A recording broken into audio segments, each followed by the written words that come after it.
So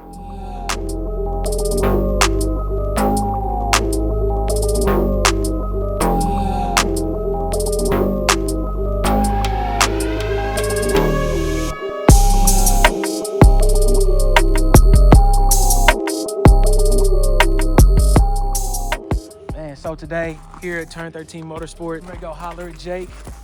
I'm gonna ask him a couple questions just about his shop, kind of give me a little show around, and then he'll talk about specifically the things that he did with my bike.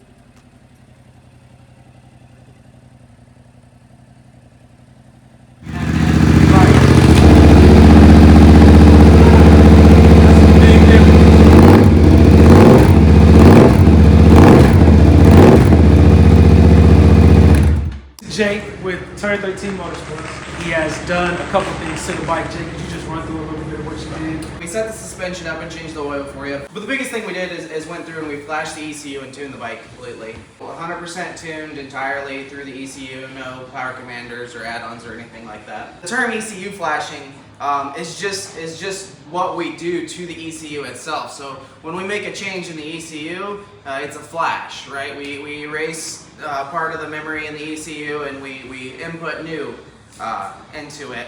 And what you hear a lot of the times with the ECU flashing is you mail it out, you know, I send it to wherever, they flash it, they send it back. It's the same thing when we do it on the dyno.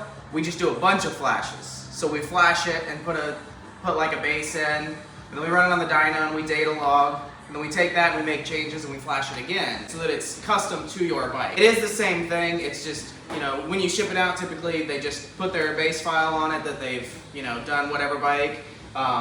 Like right now, if somebody mailed an ECU and it was an R7 with the Two Brothers, I could flash your map on there and it would be really close to what their bike would be. It wouldn't be exact, but it'd be really close. But when the bike comes and gets on the dyno, we can do it over and over and over and make sure that it's perfect. How long have you been working on bikes, actually? I've been working on bikes and cars kind of my whole life. Okay. I started the business about 4 years ago, I believe. I used to run a dealership. Would you mind giving us a little tour around your shop? A host of customer bikes and everything. Just some lifts, we do work, suspension table. This is probably the main part. You know, this is the dyno cell itself. Load bearing dyno. We can go through and we can hold the bike at any given RPM. We can put different loads on it to simulate riding down the road. It just allows us to tune the bikes better, as opposed to just like a single roller where you get up on there and they just do a wide open pull and then they map just that. So we map like the entire ECU completely. So when you're just doing a wide open throttle pull and they're mapping for that, you know, you've got like these two columns here and that's all it's done. You know, and none of this gets touched. And you can see, it might be hard to see, but anything that's a shade different than white has changes in it. So like this is a little shade of red, so fuel's pulled out of there. This is more blue, fuel's added to there. It's, like I said, it's probably hard to see, but you know, it kind of illustrates like the entire map is gone through. This KTM we're building into a track. Okay, the KTM, nice. Yep. Then we have some mini moto bikes. These are raced in the OMRL. It's the Ohio Racing Mini Racing League. Okay. Basically, we just take little bikes and race them on go-kart tracks. Nice. A lot of fun. This back here is kind of a messy overflow. So it's my valve grinding machine. We got the TIG welder for fabrication. A host of other bikes for all kinds of different projects. We have part development going on. We have engine builds going on. This is our cylinder head engine build room. Okay. So where I do a lot of cylinder head work. This is my flow bench for cylinder heads. I know you've worked on a host of bikes, as we can see here.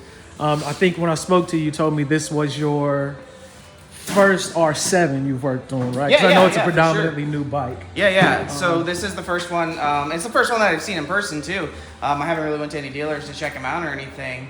Overall, I like the bike. I like what Yamaha did with it. I was talking to you about it, you know, and a lot of people were kind of upset with it that it wasn't a 700cc super sport bike, you know, kind of like the old R7 that they did. So this, I think, just gives, like, you know, intro riders a cool way to get a sport bike and not have to, you know, step up to a super sport and pay premium insurance and be dangerous and all that, but they don't have to buy an R3 either. Right. So I think it's a really, really cool platform. Engine-wise and everything like that, it's very similar to G07, FZ07 and everything, from what I've seen on the dyno and whatnot. But still completely different. I think it's a really cool bike. Cheaper to upkeep, reliable. Where do you stand on the whole aftermarket issue with new bikes? So it kind of depends on what you want to do. So pretty much all the bikes across the board, you kind of do, intake, air filter, exhaust, and tune. Especially if you're in the bigger bikes, like the 1000cc bikes of today, you have to get the ECU flash, you have to get them tuned. They're very, very restricted. So off the bat, exhaust, air filter, tune, that's great for pretty much everything on the street that you could want. Now, if you want to be more of like, you want to do some track days or be a track rider or something like that, then you can leave the bike completely stock and you can invest that money in track time. And that's going to take you way farther than putting a pipe on it or anything like that. Definitely, I would modify them. I always modify everything I have. If you're just street riding, like this is your first bike, you're just gonna cruise on it, there's really nothing else you have to do to it. You've got the pipe, you've got the tune, everything's good, Yeah, for sure. You know what I'm saying? I appreciate you so much, man, You're for very even welcome. taking the time to show us around your shop. Chris, could you let people know where they can find you? Social Yeah, media? so all of our social medias are Turn 13 Motorsports, Instagram, Facebook, the business page and everything like that. Our website, turn13motorsports.com. Send a message on the Facebook Messenger or Instagram or whatever, and you're talking directly to me, so I'm happy to answer any of your questions or anything like that.